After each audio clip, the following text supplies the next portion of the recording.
Lincoln Kids. The Gruffalo. A small, clever mouse walks through the deep, dark wood.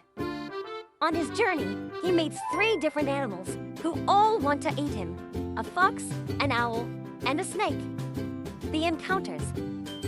The fox invites the mouse to his underground house for lunch. The mouse, knowing the fox's intentions, cleverly replies, "No, thank you. I'm going to have lunch with a Gruffalo." The fox, curious and scared, asks, "What's a Gruffalo?"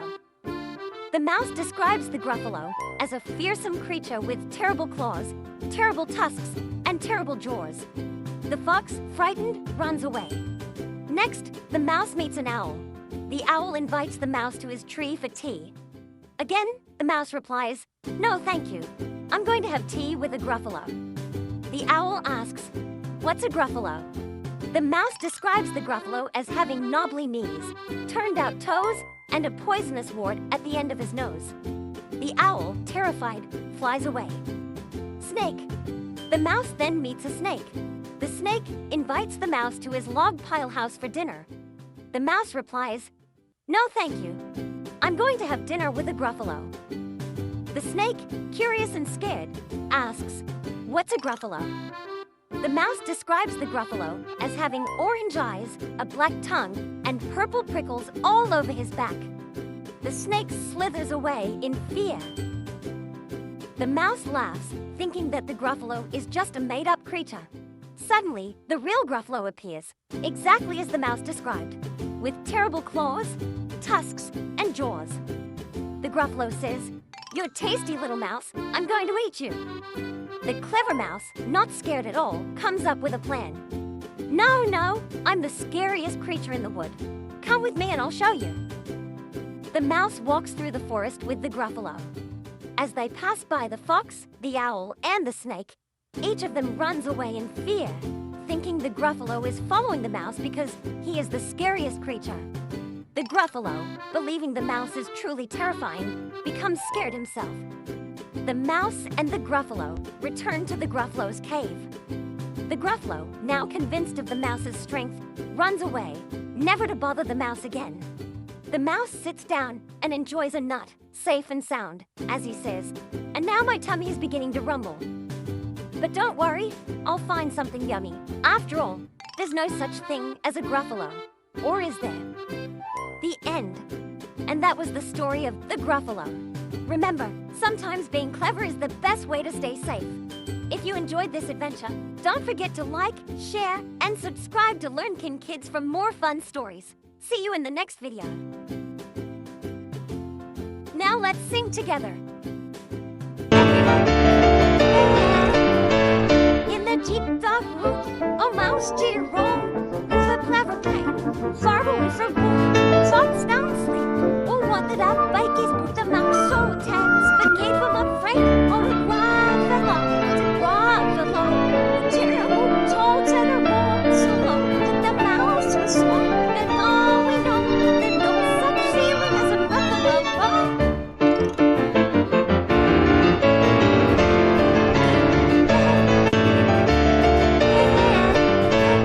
In the deep dark wood, a mouse did roam, with a clever plan, far away from home. Fox down sleep. Oh, wonder that bikies put the mouse so tense, but gave him a friend. Oh, Gruffalo, the terrible, tall, tender walks alone.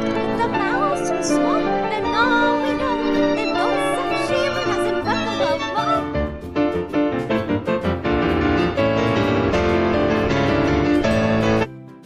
Please subscribe, like, and share.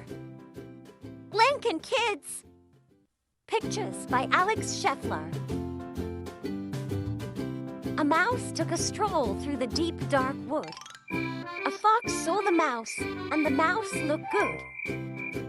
"Where are you going to, little brown mouse? Come and have lunch in my underground house." "It's terribly kind of you, Fox, but no! I'm going to have lunch with Gruffalo." "A Gruffalo? What's a Gruffalo?" "A Gruffalo? Why, didn't you know? He has terrible tusks, and terrible claws, and terrible teeth in his terrible jaws. Where are you meeting him?" "Here, by these rocks. and his favorite food is roasted fox. Roasted fox, I'm off, Fox said. Goodbye, little mouse, and away he sped. Silly old fox, doesn't he know there's no such thing as a Gruffalo? On went the mouse through the deep, dark wood. An owl saw the mouse, and the mouse looked good. Where are you going to, little brown mouse? Come and have tea in my treetop house. It's frightfully nice of you, owl, but no! I'm going to have tea with a Gruffalo. A Gruffalo? What's a Gruffalo? A Gruffalo? Why, didn't you know? He has knobbly knees and turned-out toes and a poisonous wart at the end of his nose. Where are you meeting him? Here, by this stream. And his favorite food is owl ice cream. Owl ice cream, to-wit-to-woo. Goodbye, little mouse. And away Owl flew. Silly old owl, doesn't he know there's no such thing as a Gruffalo? On went the mouse through the deep, dark wood. A snake saw the mouse, and the mouse looked good. Where are you going to, little brown mouse? Come for a feast in my log pile house. It's wonderfully good of you, snake, but no, I'm having a feast with a Gruffalo. A Gruffalo? What's a Gruffalo? A Gruffalo? Why, didn't you know? His eyes are orange, his tongue is black, he has purple prickles all over his back. Where are you meeting him? Here, by this lake. And his favorite food is scrambled snake. Scrambled snake? It's time I hid. Goodbye, little mouse. And away Snake slid. Silly old snake, doesn't he know there's no such thing as a Gruff? Oh, but who is this creature with terrible claws and terrible teeth in his terrible jaws? He has knobbly knees and turned-out toes and a poisonous wart at the end of his nose. His eyes are orange, his tongue is black. He has purple prickles all over his back. Oh, help! Oh no, it's a Gruffalo. Roar, roar, roar, my favorite food, the Gruffalo said. You'll taste good on a slice of bread. Good, said the mouse. Don't call me good. I'm the scariest creature in this wood. Just walk behind me, and soon you'll see. Everyone is afraid of me. All right, said the Gruffalo, bursting with laughter. You go ahead and I'll follow after. They walked and walked till the Gruffalo said, I hear a hiss in the leaves ahead. It's Snake, said the mouse. Why, Snake, hello. Snake took one look at the Gruffalo. Oh, crumbs, he said. Goodbye, little mouse. And off he slid to his log pile house. You see, said Mouse. I told you so. Amazing, said the Gruffalo. They walked some more till the Gruffalo said, I hear a hoot in the trees. It's Owl, said the Mouse. Why, Owl, hello. Owl took one look at the Gruffalo. Oh dear, he said. Goodbye, little mouse. And off he flew to his treetop house. You see, said Mouse. I told you so. Astounding, said the Gruffalo. They walked some more till the Gruffalo said, I can hear feet on the path ahead. It's Fox, said the Mouse. Why, Fox, hello. Fox took one look at the Gruffalo. I'll help, he said. Goodbye, little mouse.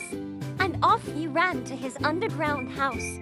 Well, Gruffalo, said the Mouse. You see, everyone is afraid of me. But now my tummy's beginning to rumble, and my favorite food is Gruffalo crumble. Gruffalo crumble, the Gruffalo said. And quick as the wind, he turned and fled. All was quiet in the deep, dark wood. The mouse found a nut, and the nut was good. Thank you for reading along with me. I hope you enjoyed this wonderful story about a clever mouse who outsmarts the other animals, showing you that using your brain can be more effective than brute strength. Gruffalo's Child by Julie Donaldson and Axel Scheffler. The Gruffalo said that no Gruffalo should ever set foot in the deep, dark wood. Why not? Why not? Because if you do, the big bad mouse will be after you. I met it once, said the Gruffalo. I met him a long time ago. What does he look like? Tell us, Dad. Is he terribly big and terribly bad? I can't quite remember, said the Gruffalo. Then he thought for a minute and scratched his head. The big bad mouse is terribly strong, and his scaly tail is terribly long. His eyes are like coals of terrible fire, and his terrible whiskers are tougher than wire. One snowy night, when the Gruffalo snored, the Gruffalo's child was feeling bored. The Gruffalo's child was feeling brave, so she tiptoed out of the Gruffalo cave. The snow fell fast and the wind blew wild. Into the wood went the Gruffalo's child. Aha! Oh ho! A trail in the snow! What is this trail and where does it go? A tail poked out of a log pile house. Could this be the tail of the big bad mouse?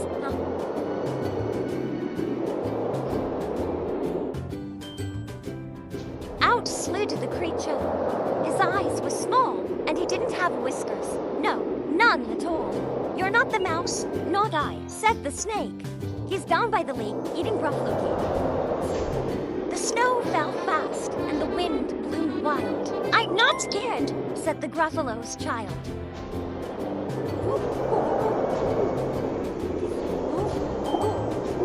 Down flew the creature. His tail was short and he didn't have whiskers of any sort. You're not the mouse, true, not I, but he's somewhere nearby, eating Gruffalo pie.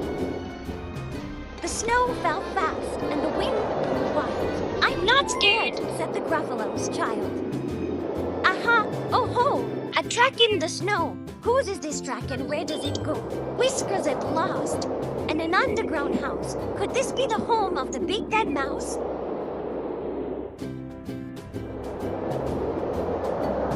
Out slunk the creature. His eyes weren't fiery. His tail wasn't scaly. His whiskers weren't wiry. You're not the mouse. Oh no, not me. He's under a tree, drinking Gruffalo tea. It's all a trick, said the Gruffalo's child, as she sat on a stump where the snow lay piled. I don't believe in the big bad mouse. But here comes a little one out of his house. Not big, not bad, but a mouse at least. You'll taste good as a midnight feast. Wait, said the mouse. Before you eat, there's a friend of mine that you are to meet. If you'll let me hop onto a hazel twig, I'll beckon my friend so bad and big. The Gruffalo's child unclenched her fist. The big bad mouse, so he does exist. The mouse hopped into the hazel tree. He beckoned, then said, just wait and see. Out came the moon. It was bright and round. A terrible shadow fell onto the ground. Who is this creature so big, bad, and strong? His tail and his whiskers are terribly long. His ears are enormous, and over his shoulder he carries a nut as big as a boulder. It's the big bad mouse, yelled the Gruffalo's child. The mouse jumped down from the twig and smiled. Aha! Oh ho! Prints in the snow. Whose are these footprints? Where do they go? The footprints led to the Gruffalo cave, where the Gruffalo's child was a bit less brave. The Gruffalo's child was a bit less bored. And the Gruffalo snored and snored and snored. Thank you for reading along with me. I hope you enjoyed this wonderful story, showing that not everything is as scary as it appears, and being brave and trusting your instincts can lead to positive outcomes. Bye-bye. Goodbye, little readers. Bye-bye from little readers.